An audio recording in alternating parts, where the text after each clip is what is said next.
My name is Emil Richards. I'm a percussionist. Right now, I'm mostly a studio musician.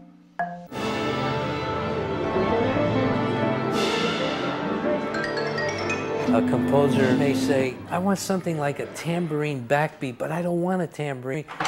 Can you come up with something that gives me the backbeat, but is a different approach, a different sound? And these are nothing but pieces of calabash or gourd. And that leaves me to be creative. I listen to the music and I can say, yeah, that's great. I know exactly what'll work real well here. I've got 650 different percussion instruments. I'll pull out something out of there that'll not only be kooky or unusual, but that works for that particular piece. These are clay bells. This is a gong from Bali. It's called the Grand Gong.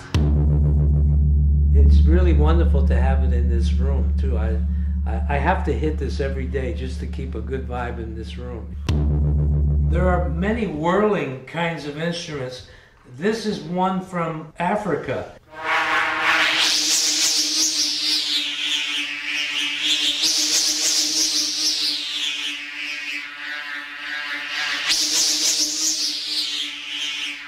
That's the fun part of what I do, is that I get to be a little creative coming up with unusual sounds for the project. That's my joy.